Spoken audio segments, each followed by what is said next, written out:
And welcome, everybody. We are super excited about today's live stream.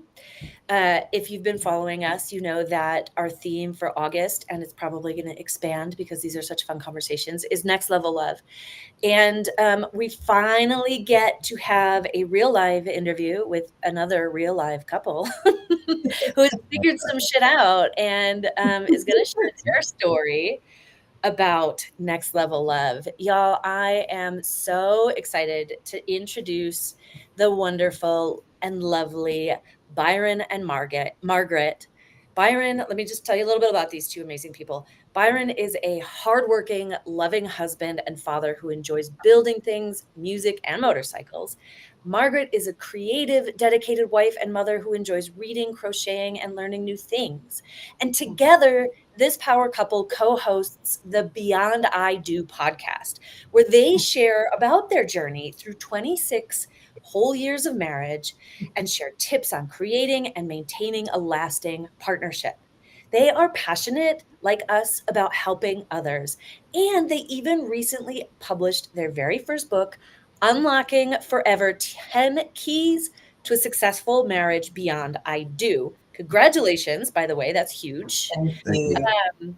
And they're in the process of training to become relationship coaches. Although let's be real, they have the experience and the know-how to already do it. They're just getting the credentials so that people like believe in them, but they already know their shit. So Margaret and Byron emphasize the importance of their friendship in marriage and believing that while love is natural, maintaining that deep friendship takes effort and is what makes a marriage last. So welcome, Byron and Margaret. We are so honored to have you here and sharing with us. We would love for you to tell us a little bit about yourself and your story and what makes, first of all, what makes your love a next level love. Well, Turn it over to you. I don't know if I can follow. Yeah. Look, the Can I introduction. live up to that? The introduction that you You gave. already are. Don't you doubt At first, yourself. I'm like, who the heck is she talking about? About us? Not you. It's so surreal. You say the title of the book and you Yes. congratulate us, and I think we're still kind of like we still look at it and giggle, but so we have been married for 26 years. We were best friends before when we were in high school. We were close and maintained a close friendship. And at 22 and 23, we ended up getting married 1 week and giving birth to our first son, our first child the next. So we have been parents pretty much our whole relationship. And as you know, parenting brings on another level. Mhm. So from the very beginning, we had to put our relationship first. I'm sorry, there are comments popping up from my list. Yes. Thanks for commenting, y'all. Margaret's getting caught off track. Yeah. But that's Love you, Britt. love you too. Love it. So we had to decide to put our relationship first, and that's what we've done. We love our kids.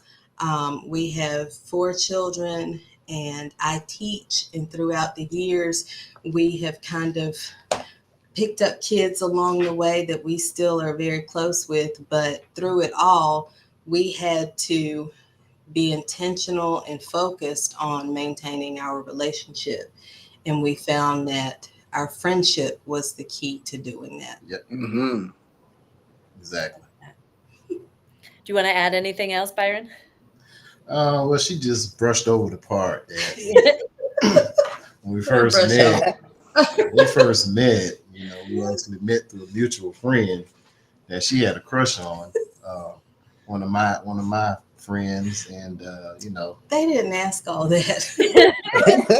It's fun context. we're all about transparency, Yes, and I we just are. want to give them real. So it started out on what is the picture it? Augusta, no, she like one of my friends, and he was going through a breakup, and so when we first met, she doesn't remember this, but my friend was like, "Hey man, I want to go around the corner and visit my friend Margaret." We were at my house. I'm like, "This is my neighborhood. I don't know Margaret." So I got to go see who this is. So walking around the corner, of course she's got bubbly eyes for him. So I'm like, standing there. I'm like, okay, she looks nice. And then never saw her for probably. Let me see. I saw her probably about a couple of months later, and she was introduced to me. She was around some other friends of ours, and we had the same friend group. So, we started talking to each other.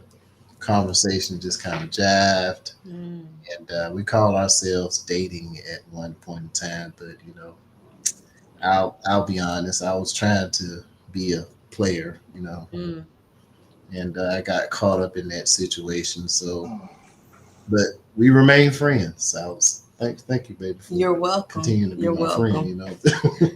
friend. Supposed to leave me alone, I but, was. You were so bad at trying to be wrong. I I knew that you just didn't have it in you. player is not in everybody. It wasn't in me. No. But we, through the years, she was just a person that, in my life, when she would call me, and I would be excited to talk to her. It's like I would drop everything, no matter what I was doing. All right, Margaret on the phone. I got to talk to her. I could be dating somebody and be talking to them and be like, "Hey, I got to get on the phone."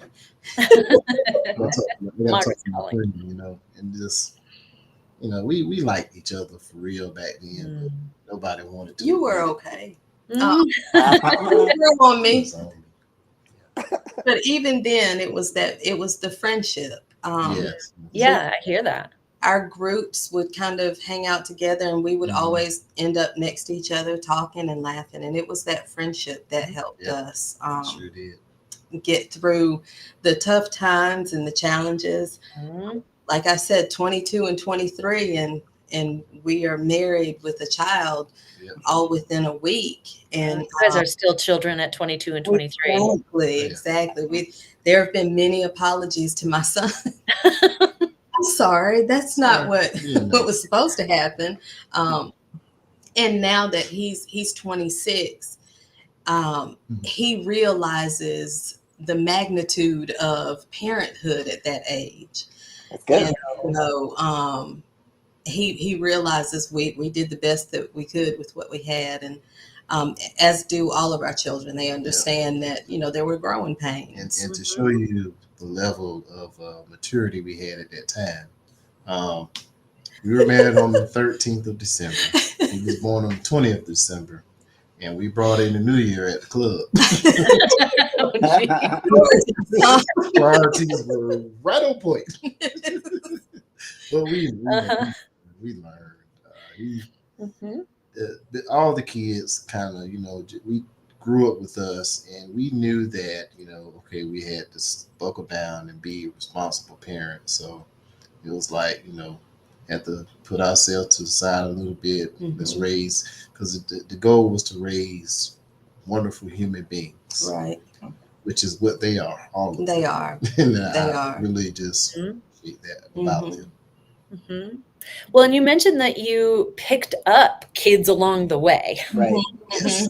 Maybe you want to say a little bit about what that means, because it's a different way than most people will talk about expanding their family. So we do have, we had 2 birth children. We have 2 adopted children. And then we call them godchildren, but we have unofficial adopted children. Like I said, some of my students who are grown adults at this point, but we're still mom and pops. They still call when they need help, guidance, what have you. We've had godchildren who have lived with us off and on, depending on circumstances. We just wanted to provide that safe space and you know, these kids are in their 30s now. Yeah, yeah. So I can't imagine, you know, these days going through some of the things that kids go through. But then we just wanted to be a safe space because there's so much access to any and everything. Yeah. And if you don't have an adult providing some level of guidance and structure, it could go left quickly. Yep. Yeah. Yeah. So kids can apply a lot of pressure to relationships, especially when you're younger and you're also still trying to figure life out. So can you share a little bit more about I don't know, the stuff you had to fight through, but maybe also like what made you successful in like keeping your connection, staying on the same team? Being What's friends. the rest of staying connected? Yeah. How did you do that with being so young and having all these kids in your life that you're also trying to support? Well, I think that, you know, first of all, um, I was never the type to have a role, so to speak. You know, people have these gender roles or Mm. what the man should do and what the woman should do. That those don't exist to us. It's like because I'm just it needs to be done. Let's get it done. So you know, we started out like with our son. You know, I worked. She wasn't working. We Had a made routine. You know, I would get up with him and feed him. we made the worst deal The worst deal. figured since I was home. The I'm worst. like, okay, right. During the week, I'll get up with him, and you get up with him on the weekends. Yeah. About a week and a half into that, I didn't like him very Yeah, much. she's looking at me. Yeah. But you know, But, I mean, we bottles, contributed. changing Right, diapers. right. I mean, as a first time parent, I was excited about doing those things because I had so many nieces and nephews. Mm. I'm the youngest of 10 children. So, Wow. you know, I had so many nieces and nephews growing up, and I got to experience helping raising them. So it's like, this is my child. Now I get to really be a part, you know, 100%. So I was ready to go all in. And so it was just a matter of just doing what it took to be done. And if she was sick, okay, I got the baby. You know, we don't want to get them sick. You know, just and we just had that. You know, we play off of each other. You know, she could see that I was getting frustrated. Well, let me get the baby for a while. You go, you know, cool off, do what you need to do, and you know, vice versa. So we just did that for each other. We also, like I said, the relationship comes first. Yep. And so we were very intentional about at night when the kids are in bed, that was our time to debrief. Yep. And tried to have non-children conversation. We tried to, even now, we have specific TV shows that we watch. We have things that we do that are just us being together, spending time together. Like he said, I didn't work after my son was born. I didn't work for a few years. And then when a few years later, our daughter was born, I didn't work.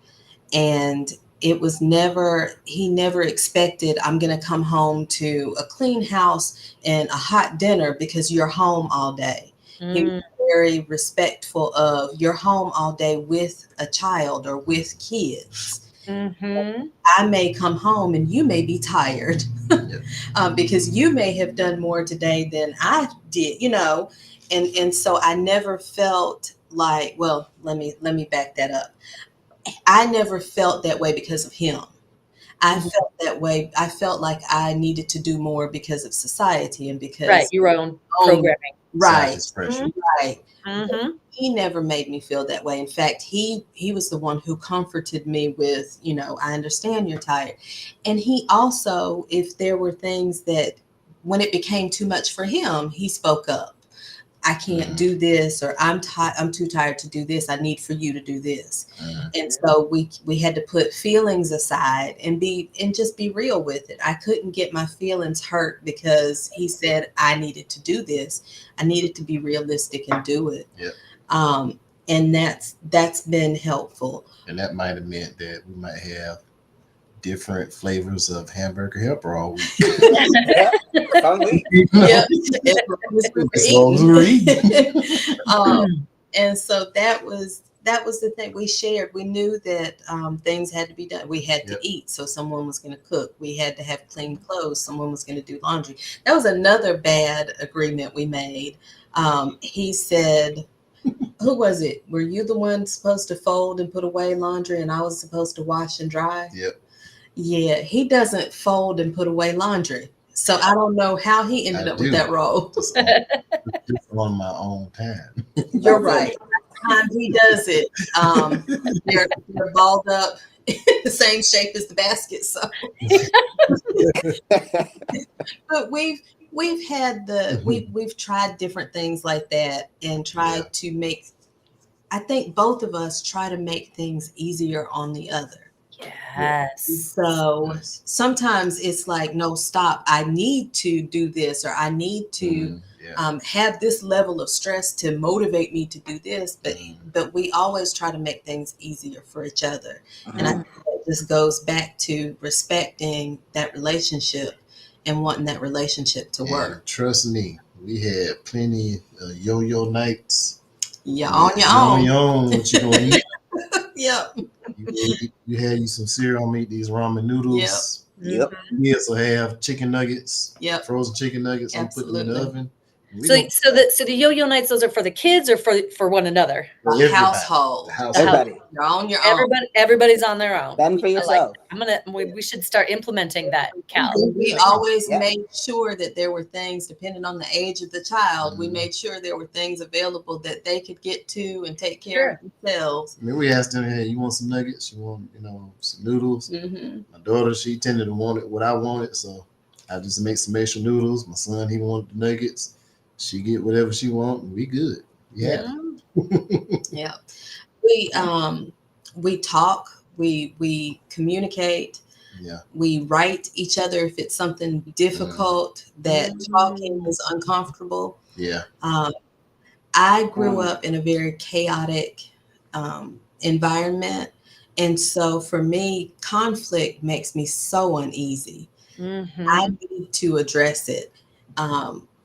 I need processing time, but I need to know that everything is okay. So even if we have to get to a point of okay and then come back to it later, I have to know that everything is okay. And so when it comes to conflict, like we have to clear that up to an extent where I'm feeling comfortable. Yeah. And we've done that, and it sometimes it's difficult, it's awkward.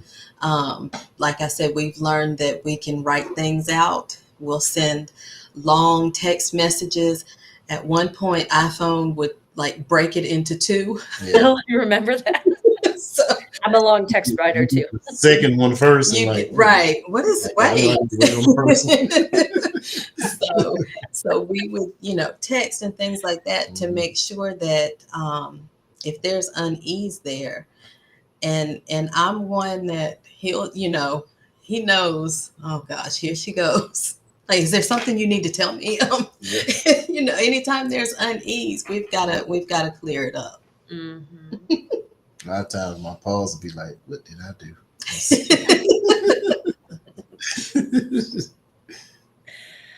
Wow. So I just want to like take a second to reflect and consolidate some of the like beautiful nuggets of wisdom that y'all are sharing, because I really want people to walk away with this. And a lot of it is like is gold, right? Like putting your relationship first and maintaining a friendship.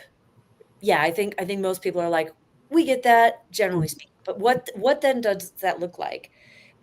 One of the things I'm hearing from y'all is that you have been a solid team throughout your life, Yes. right? You honor that we're on the same team. There is not your job and my job. It's all our job. And in fact, part of my job is making your job easier. Right.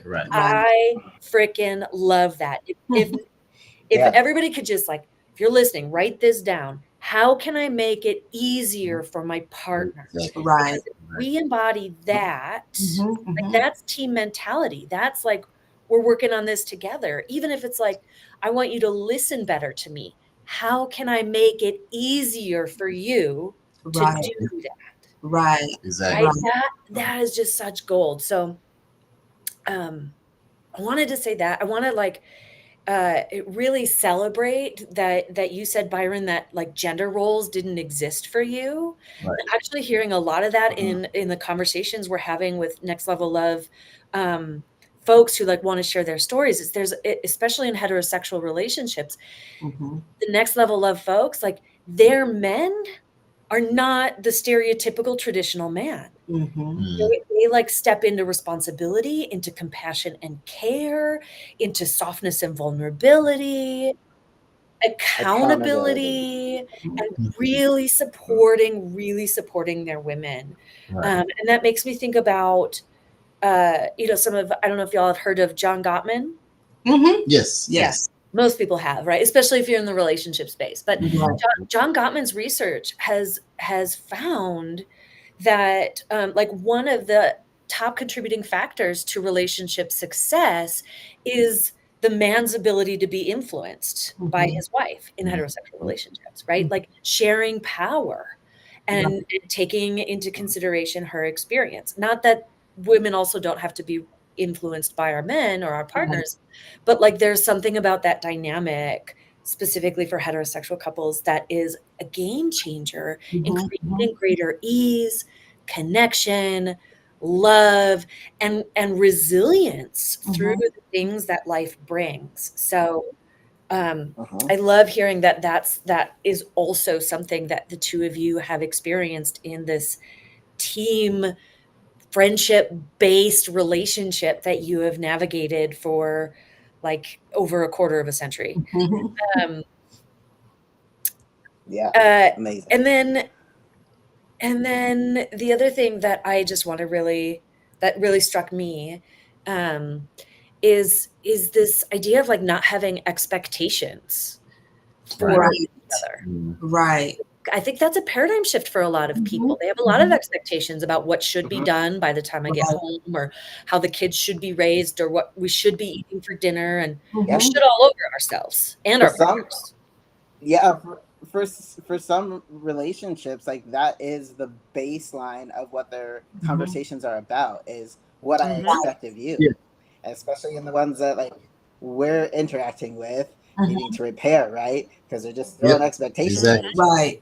Mhm. And that's, you know, the expectations that we have is that we want to love on each other and like each other and enjoy each other. And if that means that I cut the grass once, but if that Yeah. means that we step in and do those things, that's what we do. Yep. Mhm. It just I can't worry about what the outside people, society, what have you. We can't worry about those things because we're trying to be a happy, healthy couple. And Mhm. in order to do that, Right. we have to go to each other first. And so if there's something that's going on, once we have it settled and we're okay, I'm cool with whatever anyone else has to say or Yes. think, as long as we're okay. Mhm. Yeah, Is that becomes a priority. Mm-hmm. the main thing that I'm hearing this word, and it's becoming my new favorite word, is called it's intentional. Being intentional about your relationship, being Yes. intentional about checking in, and being intentional about making sure that your partner hears you, Mm-hmm. or you're hearing your partner, listening to what they're saying, Yeah. and not always listening to respond, but listening to what they're saying. Yeah. Because a lot of times, people will give up, and I cannot understand the life of me, and that may be wrong. I hope I don't step on anybody's toes. But when people are together, then they break up, and they remarry again, and they break up again. It's like, well, in that first time, did you put everything in, or Yeah. what were you doing in that first point? Were you giving everything? Did you try something different? Mhm. I think a lot of times people, well, this is just me. This is where I am. Yeah. If you're not involving, then something is wrong with you. Mhm. Yes. But I we're love all, that. Yeah. we Let's always, say that again. If you're not evolving, yeah, Right. something is wrong. right. Right. And the thing Yes. is, like, as far as her and I are concerned, we are expected to grow together. Mhm. And a part of that growth together is, yes, we grow individually, but we grow together in our thinking. No, I don't think the way I thought 10 years ago. Right. And I think a lot of times people tend to get in their own way, and this is just me and this is my attitude, and it's like, nah, you got to change some of that, especially if you're gonna be in a partnership, and that's with any Any type of relation, relationship. right. Mhm. I mean, because you have to like that person to want to be around them. I mean, that's just the core of it. Like, Mhm. Yep. Ideally, yeah. Yep.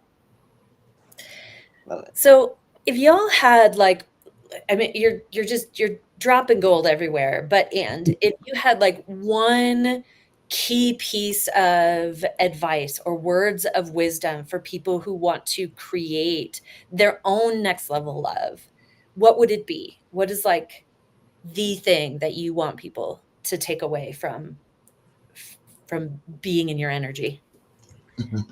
Um, work on liking each other. Mm. It really does. That's where the effort is. If you think about, Mhm. even when people say, you need date nights and you need this, well, I have to like you to enjoy that. Yep. Yes. And if you work on liking each other, and that comes with making sure going into it you're with the right person, Mhm. compatible person. But from there, you work on liking each other. I can't like you, and I'm gonna speak for the ladies. I can't like you if there's a young lady I text my mate and be like, hey, I forgot to get gas. I need gas tomorrow. Would you mind getting me some? No, you can get your own gas. Like those things that, When you have those type right, of attitudes, it just It's hard to mean like someone. right.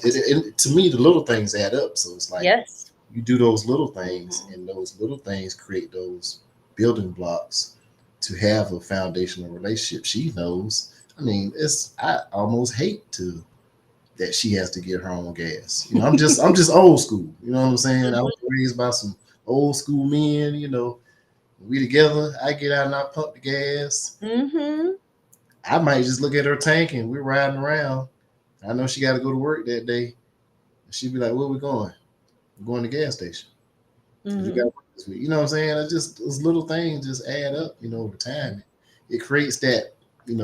Where she feels safe. Right, She feels protected. She right. feels like, okay, even in those little things, I have your back. And it's not Mhm. hard. It's just making the decision and being intentional that you're going to Yes. make sure that, Yeah. because I'm always like, I just want to make sure that if anything happened to us, she can't say that Right, I wasn't 100%. You know what I'm right, saying? right, right. Absolutely. Yeah, those little investments that you're talking Yes. about really matter, and they really add Yeah. up to so much. Well, and sorry, Love that. I interrupted you, baby. Okay.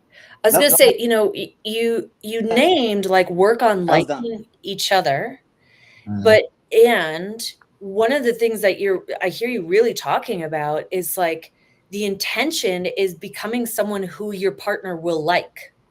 Right, Yes. Right? right. Like, not just like, I have to force myself to like you when I don't really like you right now. I mean, Mhm. sometimes that's part of the work, right? Right. It's like part of us is like, I don't feel like I like you really much right now, and we have to Right, work through that right, and remember that we do like that person. right. But a lot of it is like, how do we grow and how do we show up and how do we step up and Mhm, mhm. be the kind of partner that our spouse or our significant other likes by being kind, by filling their gas tank, by tying their shoe, by Yeah. Mhm. mowing the lawn, Right. when they're down. Right. So the ultimate gauge of that is when I can look at him and say, I don't like you very much right now. Yeah. And Yep.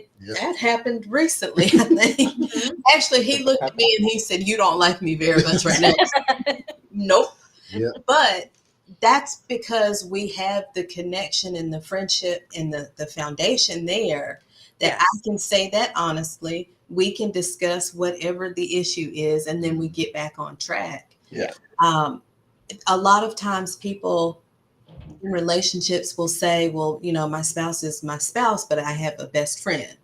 And Mm. that's fine. Do what works for you. Mhm. But think about the nurturing that goes into that relationship with your best friend. Right. You think about the way that you speak up for that friend, and the way that you want to maintain that friendship, and you're trying to prove that that friendship is like, you should do the same thing with your relationship with your spouse. So for us, that's just we continue to work on that foundation and liking each other and getting closer as friends. Yep. We have individual hobbies, but when we have the ability to spend time together, we spend time together. We don't necessarily, I was looking at something and people said, I need my space. And I get it.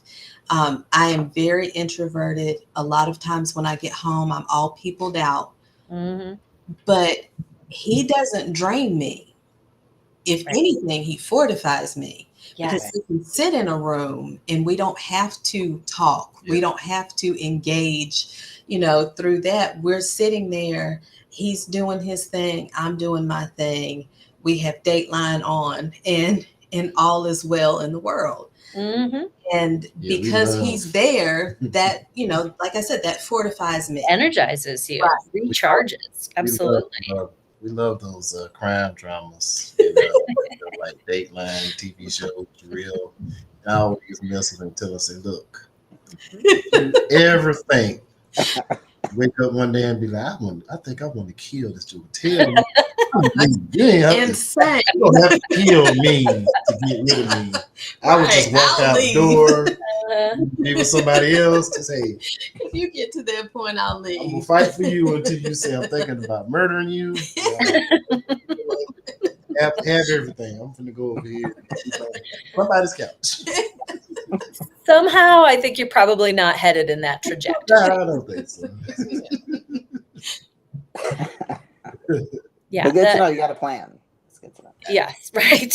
you know where the line is. Right, yeah. Murder is the one. Yes, definitely. I love it. I love it. Well, I love this perspective. Like, is so simple, yet it says so much. Like, there's so much richness in this idea of just doing the work to make sure that we still like each other, to like put in the effort to like my partner, to be likable to my partner, to make things easier for my partner, so that they can feel safe and energized, and like this relationship is a sanctuary, But like a home base.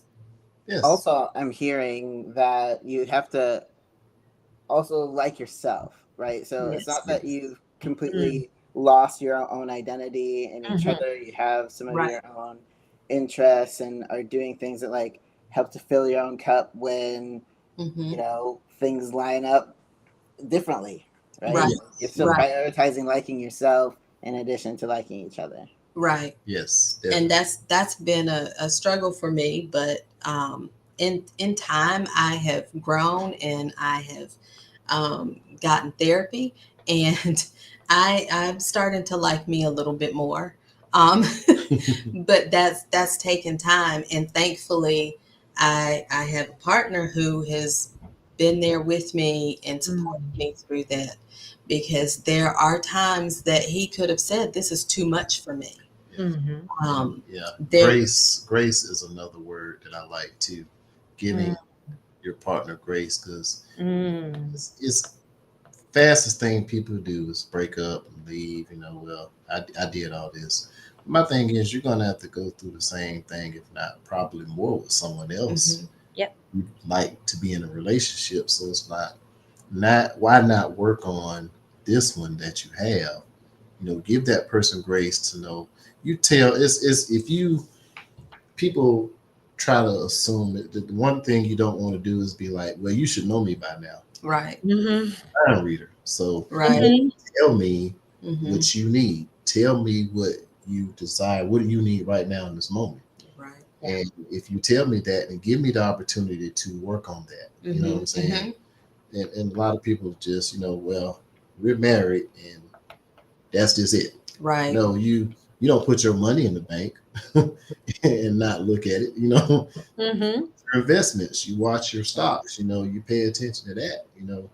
And the time you put in your marriage, that's your investment in your happiness. Mm-hmm. Because your happiness is based on their happiness. Right. Exactly. Bottom line. Mm-hmm. Exactly. Yep. And there's a piece around that you're speaking to, Byron, around this mind reading that is like I can't help you be happy if you don't tell me what you need to be happy. Right. So Right. it's like and we talk about this a lot with our couples too, in recognition of the way that our happiness is tied together. Mhm. We each need to take responsibility, right? For like letting our partner know what's going to help us be happy, Mhm. doing our work to be happy ourselves, because we can't ask our partner to hold full responsibility for our happiness and well-being, Right. and like not even tell them what they could do to help us feel happier. Right. Right. Doesn't set Right. anyone up for success. Right. No, not at Yeah, all. Right. exactly. And then doing your part in that also, Mhm. recognizing that your partner can't make you 100% happy without you putting in your piece as well. So Mhm. that was up to me, and I did really well with a lot of it on my own, Mhm. and I think we would have been okay. Mhm. But once I started therapy, it went from surviving to thriving. It went, Yeah. Yeah. existing to living, Yeah. and being able to see things from the standpoint, like see things outside of me. Mhm. Mhm. Going from this has happened to me to this thing happened, as Mhm. opposed to something that I have brought on myself or what Mhm. have you. And then the funny thing about it is, she would talk about, some of her sessions. And I would be sitting up there thinking, well, damn, this shit happened to me. So I'm repressed. It's stuff that I've repressed, memories that I've repressed. So we've been able to talk about those things, and having that commonality. With this, yeah, that did happen to me. Wow, I didn't realize that is what it was. So, being able to discuss those things, and it also gives me the ability to say, okay, I understand. It's Mhm. not that she is mad at me. Right. It is she's been triggered, Yep. by Mhm. something that happened. So I need to step back, not take offense to it, and get all in Yep. my underwear about, Mhm. what I'm saying. Yeah. It just is what it is, and Yep. we've adapted. Well, I've adapted to behaviors over the years by her, and she's been able to come to me and be like, well, look, this is what was really going on at that time. Mhm. And then, of course, in the beginning it was hard. I was like, dang, what I do? Mhm. Dang, Yeah. Yeah. I'm the bomb. I mean, Yeah, you are. why is you mad at me? Oh, Just bless kidding. Love it. Yeah. I think this is so important what the two of you are saying. And it goes back to this, like, if you're not growing and evolving, Mhm. something's wrong. There's a problem here. Right. And what you're really illustrating in sharing, and thank you, Margaret, for sharing about some of your therapy journey, but it's like that when we take responsibility for our own healing journeys, our own personal growth journeys, Mhm. and loop our partner into that growth, but like by sharing what we're growing in, what we're learning about ourselves, helping as we gain more self-awareness, being able to share that with their partners so they can know us as we know ourselves, right? Then even though it's like just you going to therapy, you're both being lifted up from it. Right. Right? Yes. You're both growing together. Your relationship is evolving together. And it's not like, you know, you're necessarily doing more work than Byron Margaret. You're just taking responsibility for your own work. Right. And Byron, you're like taking an interest in it and Yes. allowing how Margaret is growing to affect how you're seeing yourself and what you're learning about yourself. You're allowing her to be a teacher Yep. and a mirror for your own stuff, which is supporting your growth. And this is how we keep leveling up together. Which is a really important shift away from hoping that our partner just like heals us or fills the holes or Reads fills our mind and figures or out what we need. Yeah. Right. Right. Yep. yes. And that's the thing. We've supported each other. And he had his father passed away right before his 48th birthday. And so coming up to his 48th birthday, he started having some anxiety and having some issues, and he went to therapy himself. Yeah, great. So the recognition of, like you say, the recognition of I need to get support for this. Of course, that's going to make me a better individual, and if I'm a better individual, then I'm a better partner. Yeah.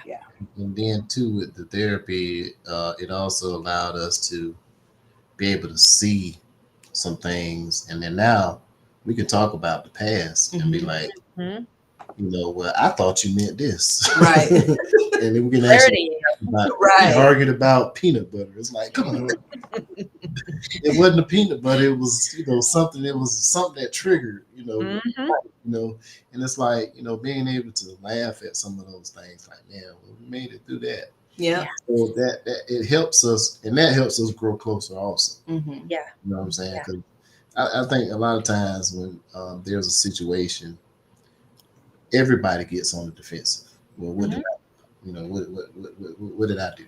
It's not necessarily always something that you did. It's just, you know, you've triggered an emotion, and that emotion is just displaying itself right now. And so, why am I going to get upset that you're upset about you know something that triggered you? And it's like that's not being supportive in the moment. In the moment it happens. Though, why are you not upset? Don't look at me. Not frown. I'm about to go out here and work on this. I'm going to my tool shed. I'm saving my scar, and I'm gonna think. I'm gonna let you cool down. You just have some cool down spots. You know what I mean? You got to break away from each other for a minute. You know, hey, give me about 30 minutes. I'm going to go out in the shop. I'm going to work on this project, and I will talk to you later. Because right now, we ain't going to solve nothing. Yep, that is really important awareness and skill. Yeah. Well, you know, like, I'm jumping in again. Cal, do you want to say something? I feel like I wanted to. No, I was just being aware of time.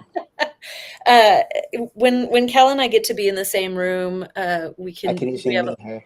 Well, yeah, he just like nudges me with his knee if I'm talking too much, or it's more around time.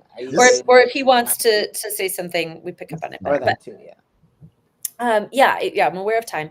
And I want to just like acknowledge that in 26 years, y'all have clearly learned a lot, right? And every challenge that you've gotten through from big to small has like solidified this foundation of trust and friendship. Yes. Right? It has resulted in your growth and expansion as people and as a couple. And one of the things that we personally believe is that we're never done. Like we're always growing. So as we kind of wrap up the conversation, can you just say a little bit about, you know, what the continued growth journey is for the two of you? Like what's, next? What is the, like, we have this next level of, and we're still learning or growing here. Mm-hmm. Would you be open to sharing about that?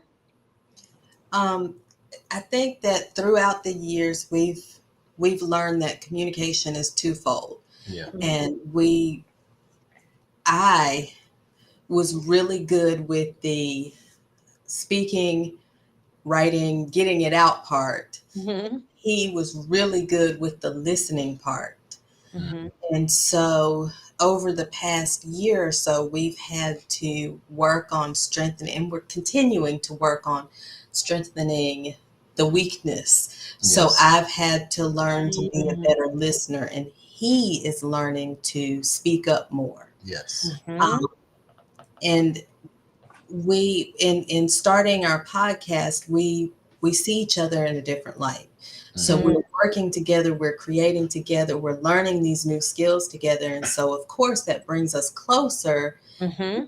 a higher level of respect for the talents that we have, Yes. Mhm. but it also opens the door for conflict. So there again, those communication skills, working on being good listeners and being good talkers, and Mm-hmm. being Yeah. able to share those things. So that's my thing, is the working on being a really good listener, Mm-hmm.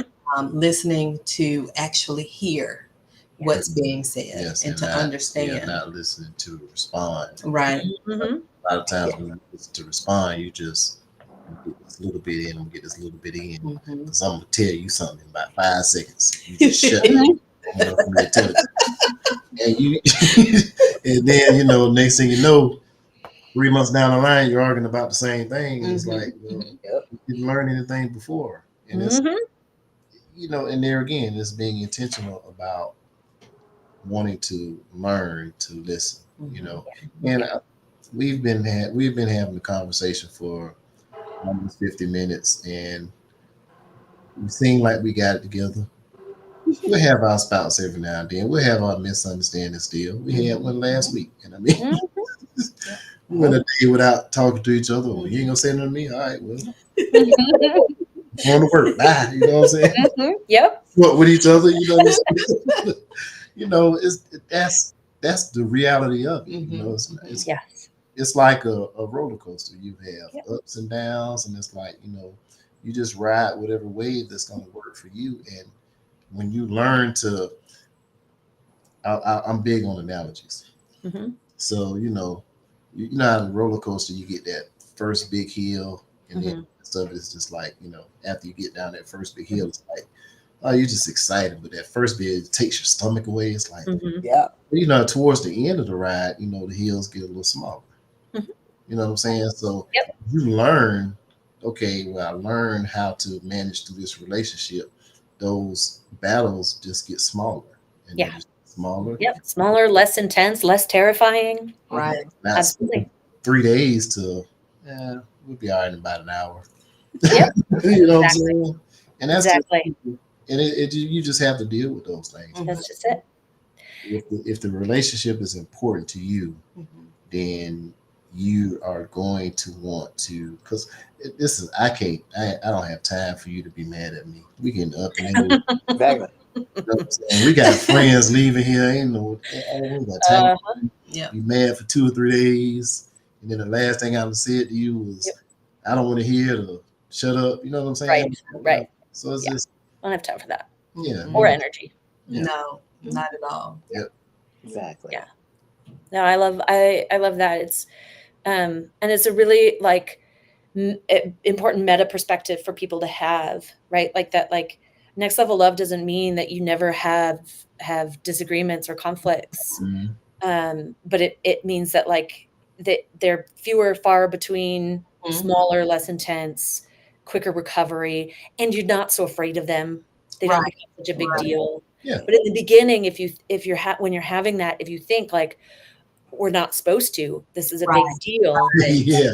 start to Right. feel like things are, that this isn't normal and that this isn't Mhm. good. And I love normalizing that, like, yeah, even couples with really amazing relationships, ourselves included, we're helping other couples. Like we still struggle sometimes, we still fight sometimes, we still have growth to do. And that, like, that's part of the reality. And again, part of the gift, because then we're always growing and expanding. Right. And The I would practice. expound on that and say, if you are not, I'm not going to say arguing, but if you're not having deep discussions Conflict. or Mhm. conflicts, at least, every blue moon, then you're not being real. You know what I'm saying? Mm-hmm.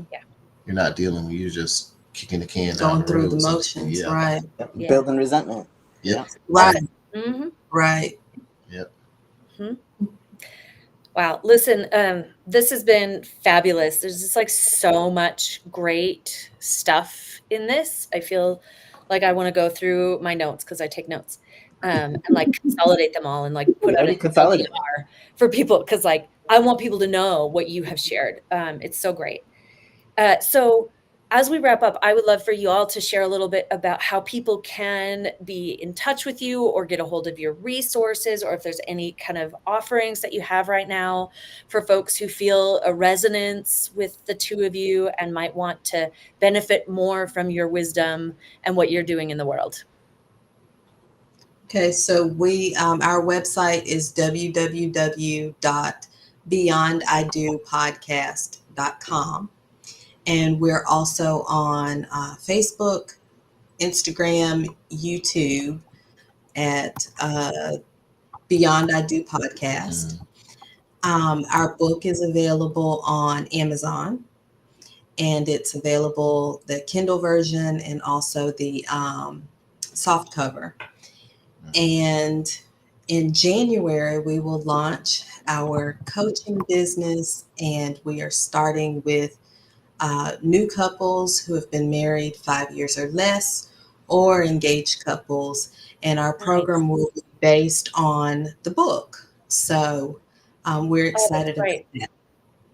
Yes, Yeah. that's a really great niche because you're going to help people start off on the right foot, start off strong so they can continue for a lifetime and not already have 20 years of hardship to work through. Yes. And we also we almost forget about this tool all the time, but we can also be emailed at admin@beyondidopodcast.com. Right. Admin at Yes. Beyond I Do Podcast. Yes. I'm putting in the chat. Thank you. Okay. Yes. Awesome. So y'all who are listening and tuning in, if you have only been together for 5 years, or if you're engaged to get married, 5 years or less, you want to set your relationship up for tremendous success, and Byron and Margaret feel like they are your people because they're amazing. Please check out their website, send them an email. Links are in the chat. Pick up their book and keep an eye out on January. Mark your calendar so you can get in when they launch this amazing coaching program that I know is going to change lives for generations. So thank you so much for the gift of your time and your wisdom and your love. It's just been such a joy to connect with you both. And I just feel so warm and fuzzy and happy for all of the people who hopefully take some time to tune into this and feel inspired, get inspired about who they can be and what they can create in their lives too. Yes. Thank you so much for having us. We've enjoyed it. Yes. We've enjoyed it. We love, and we just Me too. That's I think love heals everything. Mm-hmm. And experience true love. Mm-hmm. That's a life worth living. Yeah. Yeah. Yep.